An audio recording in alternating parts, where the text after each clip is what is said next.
On va rester sur la thématique crypto, donc avec XRP. XRP, alors c'est une crypto un peu mise de côté, évidemment beaucoup moins sexy que le Bitcoin et l'Ethereum, mais pour les analystes, eh bien, XRP pourrait bénéficier d'un double avantage, et notamment celui de l'embouteillage sur le Bitcoin et l'Ethereum, et par conséquence, eh bien, les investisseurs se tournent vers cette crypto-monnaie. Les analystes, eux, justement, je dis, expliquent un double avantage concurrentiel, meilleure visibilité juridique, ça c'est le cas pour toutes les cryptos, et donc encore justement un positionnement très peu exploité par les grands flux institutionnels. Il y a donc de la place pour XRP. Est-ce que, malgré une pression baissière, on peut se jouer le contre-pied sur XRP?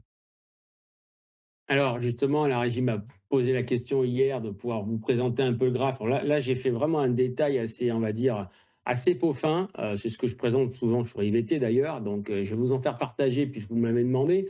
Effectivement, bon, XRP, c'est une crypto qui a bien tenu sa zone des 1,8 et des 2. Il n'y a aucun souci là-dessus. Il y a une belle relance.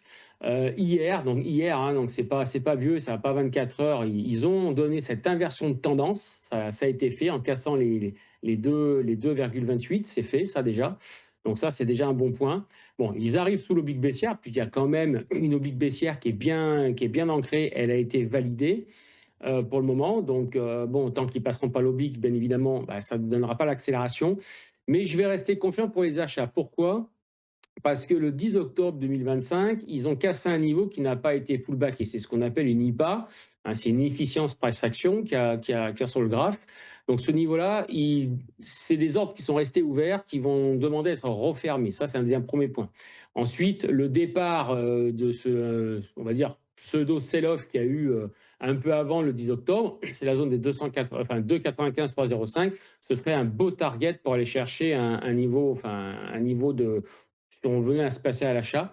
Donc là, achetez là tout de suite, là aujourd'hui, non. Par contre, je vous ai mis une zone grise. C'est une zone d'inversion de zone, les 2,14, 2,22. Franchement, s'il y a un petit coup à faire aujourd'hui, enfin si c'est aujourd'hui ou demain, je ne sais pas, on verra. S'ils reviennent sur cette zone grise-là, aux alentours peut-être des 2,20, 2,15, ça mériterait d'acheter XRP avec un stop évidemment sous les 1,80, d'accord, pour aller chercher au minimum les 2,72. Donc c'est ce qui ferait déjà une bonne performance, qui serait pas mal. Pas acheter là directement maintenant, il faut toujours attendre un petit repli. Mais voilà, la zone grise est de 14, de 22, c'est une zone d'achat qui serait très intéressante sur XRP, effectivement, avec un stop sous les 1,80 pour aller chercher les 2,72. Ouais, c'est ça, hein, 2026 qui pourrait être l'année des crypto-monnaies, hein. Je vous rappelle que 2025 a été un exercice très délicat, mais 2026, dans un contexte géopolitique qui se tend de plus en plus, eh bien, les cryptos pourraient retrouver désormais leur cap de valeur refuge. Elles étaient valeurs spéculatives en 2025.